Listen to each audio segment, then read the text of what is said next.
Aqui é Paula Gomes Silvestre. Eu estou aqui para falar um pouco das clínicas públicas em psicanálise, projeto de trabalho desenvolvido no grupo de pesquisa IATO, Psicanálise Clínica e Política, vinculado ao Instituto de Psicologia da Universidade Federal da Bahia, que tem o financiamento da Fundação de Amparo à Pesquisa do Estado da Bahia, a FAPESB. Esse projeto de trabalho, junto com mais 3 outros, como vocês podem acompanhar, compõe um projeto de pesquisa intitulado Dispositivos Psicanalíticos em Serviços e Territórios, Variedades Metodológicas e Conceituais. Em seguida, a cada plano, nós temos um autor, uma autora que passa a ser a referência desses temas, né? E os bolsistas respectivos a cada um desses planos de trabalho. Bom, o objetivo desse projeto que eu faço parte, né, desse plano de trabalho, é caracterizar as publicações sobre as clínicas públicas em psicanálise, descrever os principais conceitos discutidos, né, ao considerar as clínicas públicas em psicanálise e caracterizar essas práticas e dispositivos de escutas que se afirmam dessa natureza. Na tela vocês podem acompanhar o livro da Elizabeth Andanto, que chega tardiamente aqui no Brasil, mas que faz um debate muito exímio sobre as clínicas públicas, né, nomeadas como de Freud, Psicanálise e Justiça Social, é o nome do livro, e ela traz um panorama histórico, né, de 1918 até 1938, de como foram desenvolvidas as clínicas públicas na Europa, né, de como se deu o embate, a conjuntura política, de como isso aconteceu. Esse livro ao lado, né, escrito História de uma Neurose Infantil, é onde está o texto, na verdade o discurso, né, proferido por Freud em Budapeste, em 1918, assim datado por Elizabeth Andanto, mas que nesse livro está datado como 1919, e que ele fala, o nome do título do texto é, né, Caminhos da Terapia Psicanalítica. Ele trata sobre a necessidade da terapia psicanalítica dar acesso às camadas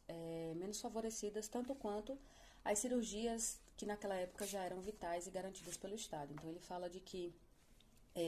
existe, em alguma medida, um financiamento que está sendo privado, né, filantrópico, para que as clínicas gratuitas, naquele momento, pudessem existir. E ele foi um grande defensor, né? Durante toda a sua vida, ele lutou por honorários flexíveis, defendeu que a prática da análise leiga, ou seja, por pessoas que não fossem necessariamente médicos, pudesse existir, fazia parte desses desvios, né, da tradição sobre os privilégios dos médicos, mas também da própria psicanálise. Então, assim, a psicanálise, não só através de Freud, mas ela se constitui e ela se reinventa a partir dos movimentos sociais e históricos, né? As clínicas públicas questionam, em alguma medida, essa dinâmica do acesso à possibilidade de tratamento psicanalítico. E para isso a gente foi para uma revisão sistemática, para entender e para saber quais eram os trabalhos que já se nomeiam dessa maneira, entender o estado da arte desse tema. E aí, como vocês podem acompanhar esse fluxograma, a gente foi para essas 4 bases de dados, Cielo, PEPSIC, Periódico CAPES e Banco de Teses e Dissertações, e utilizamos esses critérios para poder chegar a um total de 9 produções. Dentro das análises, né, de trabalhos duplicados e a leitura de resumos para efetivamente avaliar o que entraria nesse tema, por estar de fato discutindo as clínicas públicas de Freud, a gente acabou encontrando 3 trabalhos que são esses que se seguem. Quem Paga o Patos, né, Psicanálise Clínica Política, que foi publicado, mas também as autoras são do Rio de Janeiro, né, publicado numa revista do Rio de Janeiro. A gente tem a dissertação de Ana Carolina Bragança, Psicanálise na Rua, Clínica e Política, da Universidade Federal de Santa Maria, e a tese de Isabela Umbuzeiro Valente, Criação à Deriva, Políticas do Cuidado em Coletivos Incomuns. Então, nós estamos trabalhando com essas 3 obras, né, esses 3 trabalhos que a gente acabou encontrando nessas bases de dados, e que eles fazem essa discussão sobre as clínicas públicas.